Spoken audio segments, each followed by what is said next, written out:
Halo guys, gue Reni Fudo dan kali ini untuk yang bagian tarot gue membahas kartu ke nomor 2 atau kartu ketiga, namanya adalah High Priestess. Ini ya. High Priestess gambar seperti ini, ada B dan ada J. Kalau dalam astrologi kita asosiasinya dengan the moon, bulan. Ingat, ada sedikit intermezzo, kalau di kartu tarot untuk apapun itu, kartu the moon yang dimana nomor 18 itu asosiasi astrologinya adalah zodiak Pisces, bukan the moon. Jadi teman-teman kalau yang merasa ya menggunakan astrologinya dengan cara asosiasi astrologinya dengan mungkin dirasa-rasa, ini mungkin agak koreksi supaya tidak terkecoh ya. Kartu the moon di kartu tarot itu asosiasinya adalah zodiak Pisces gitulah, Pisces apapun itu. Dan kartu High Priest asosiasinya adalah the moon, itu ya. Baik, oke, jelas, oke.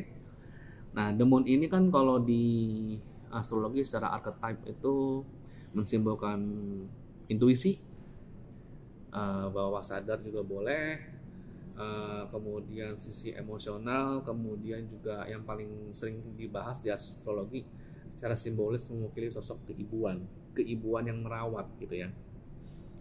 Bedanya adalah ibuan ini adalah ibuan yang sosok ibu atau sosok feminim yang merawat dengan pengetahuan.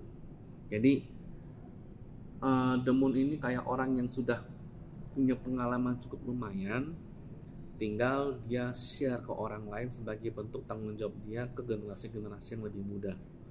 Nah, makanya kenapa High Priest ini asosiasinya erat dengan the moon, karena gambar di sini adalah sebuah pendeta wanita yang sudah memiliki kitab cukup tebal, yang sudah memiliki kitab yang cukup tebal, di mana kitab ini berisi berbagai pengetahuan, dan dia sudah tahu dan dia sudah mengerti secara implisit dan eksplisitnya pengetahuannya untuk apa kegunaannya. Jadi tinggal bertanyalah ke High Priest, maka ungkapan seperti itu, bertanya ke High Priest maka dia akan memberikan jawabannya gitu ya. Dan di belakang ini kayak semacam kain isi bunga-bunga. Ini kayak menutupi di belakang dia tuh seperti apa. Tujuannya tuh lebih menunjukkan secara simbolis, ini menunjukkan ketika ada kain yang menutupi di belakangnya, secara simbolis ini menunjukkan tidak semua kenyataan, tidak semua hal perlu kita tahu, tidak semua patut kita tahu. Mungkin ini agak susah dicerna, tapi tidak semua hal bisa kita tahu karena ada berbagai hal. Satu, mungkin karena memang kita tidak punya hak untuk tahu. Kita tidak punya hak yang untuk tahu. Dua, memang belum waktunya untuk tahu. Emang belum waktunya karena memang mungkin tidak berkaitan dengan diri kita. Jadi ngapain untuk tahu gitu ya. Karena keterbatasan manusia juga untuk kita kan manusia kan punya keterbatasan dalam hal otak ya dan waktu. Karena waktu ini kan kita untuk belajar sesuatu kan waktu kan sangat terbatas. Sama yang ketiga, kita secara sikap, secara mental, secara psikis itu memang belum siap untuk menerima kenyataan tersebut.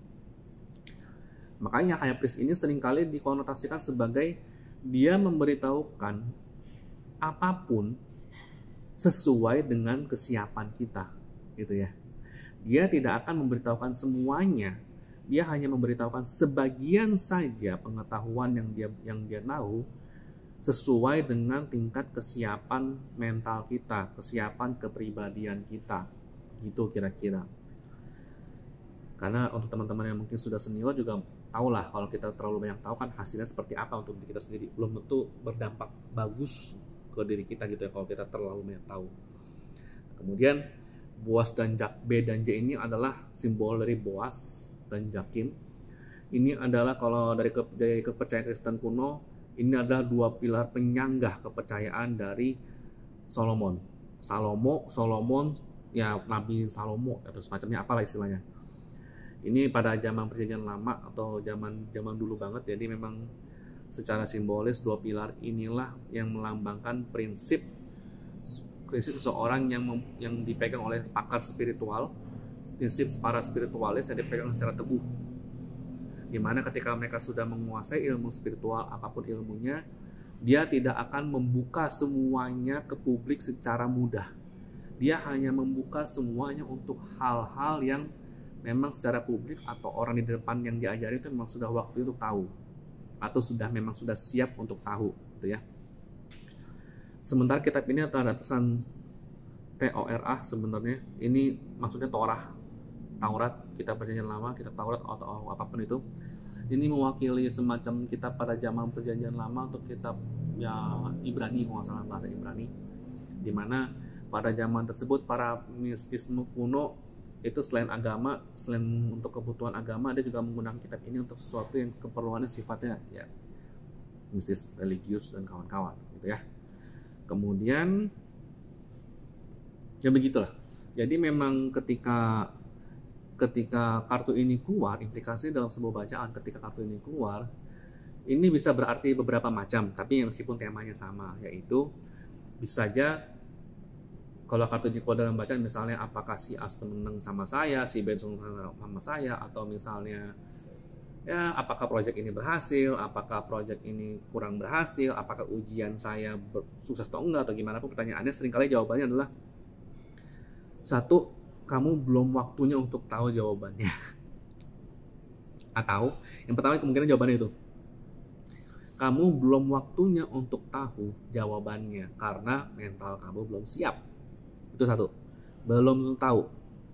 Atau mungkin juga bisa kita artikan jawabannya sekarang belum ada karena ya sesuatu masih masih prematur, masih banyak hal yang bisa terjadi, jadi memang belum mewujud menjadi suatu jawaban yes atau no gitu, masih banyak faktor yang bisa membuat outcome-nya berubah, gitu ya. Atau makna kedua, kamu secara intuisi sudah tahu jawabannya apa, tinggal kamu bertanya kembali mungkin ke intuisi kamu, ke hati kamu, atau ke bawah sadar kamu, sebenarnya jawabannya apa. Kamu sudah tahu jawabannya, tapi ya balik lagi tinggal itu kamu tanya ulang ke intuisimu, ke hatimu. Atau bisa juga karena kamu sudah tahu tapi kamu blokir, bawah sadar kamu menutupin, atau bawah sadar kamu denial karena kamu tidak siap kalau jawaban tersebut akan menjadi kenyataan, gitu ya.